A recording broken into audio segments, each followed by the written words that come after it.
आपको श्री गोपाल नारसन का नमस्कार। डिवाइन मिरर हिंदी चैनल में आपका बहुत बहुत स्वागत है। चलिए शुरू करते हैं आज की कुछ ताज़ा खबरें। भाजपा प्रवक्ता संबित पात्रा द्वारा केंद्रीय गृह मंत्री अमित शाह, मणिपुर के सीएम एन वीरेंद्र सिंह व असम के सीएम हेमंत बिस्वा शर्मा द्वारा भाजपा प्रत्याशी के घर पर शाही भोज का फोटो सोशल मीडिया पर वायरल करने से लोग भड़क गए।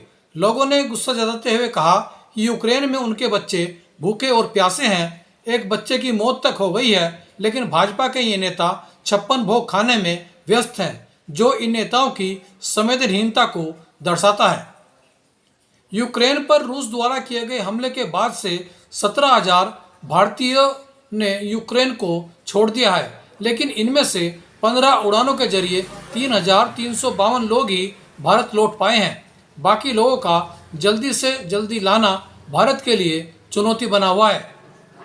वहीं यूक्रेन में बतौर पेइंग गेस्ट रह रही भारत के चरखी दादरी निवासी छात्रा नेहा सांगवान ने मकान मालिक की पत्नी व उनके 3 बच्चों को छोड़कर भारत आने से इनकार कर दिया है। नेहा ने कहा कि मैं रहूं या न रहूं, लेकिन जब तक युद्ध खत्म नहीं होता मैं इन बच्चों और इनकी मां को अकेला छोड़कर नहीं आऊंगी। मकान मालिक एक सैनिक है जो युद्ध में गया हुआ है। भारत की इस बेटी की संवेदना से हर कोई प्रभावित हुआ है। हालांकि नेहा की मां बहुत परेशान है और वो बार बार गुहार लगा रही है नेहा के भारत में स्वदेश लौटने के लिए, लेकिन नेहा तैयार नहीं है और उनका कहना है कि जब तक उक्त परिवार सुरक्षित नहीं रहेगा तब तक वे भारत नहीं आएंगी। भारतीय कृषि अनुसंधान संस्थान नई दिल्ली में पूसा कृषि विज्ञान मेला 2022 का आयोजन 9 से 11 मार्च तक हो रहा है, जिसकी थीम है तकनीकी ज्ञान से आत्मनिर्भर किसान। इस मेले का किसान व्यापक स्तर पर फायदा उठा सकते हैं, जिसमें कृषि से जुड़ी खेती की जानकारी और कृषि से तकनीक संयंत्रों का भी उस प्रदर्शनी होगी। इसमें देश भर के किसान शामिल होंगे।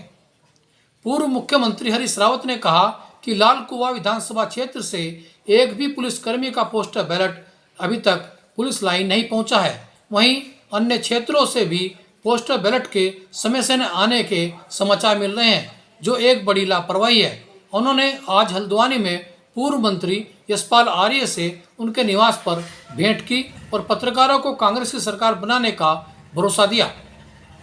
उत्तराखंड में मनरेगा से प्रति परिवार साल भर में 40 से 50 दिन ही रोजगार मिल पा रहा है।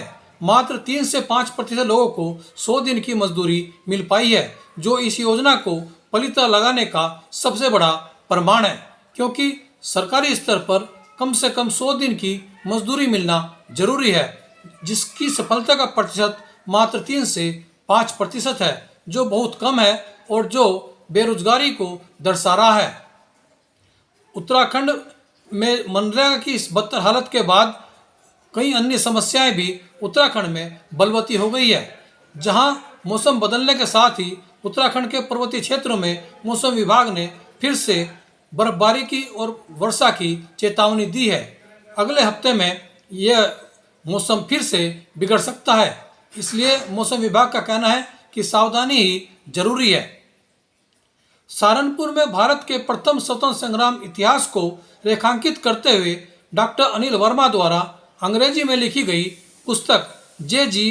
फेरल द रेमिसेंट का विमोचन डॉक्टर विष्णुकांत शुक्ल, डॉक्टर वीरेंद्र आजम, डॉक्टर रमेश दत्त शर्मा व डॉक्टर वीरेंद्र शर्मा ने संयुक्त रूप से किया। डॉक्टर अनिल वर्मा सन 1857 की क्रांति पर भी द सीज ऑफ कृष्णापुर उपन्यास लिख चुके हैं।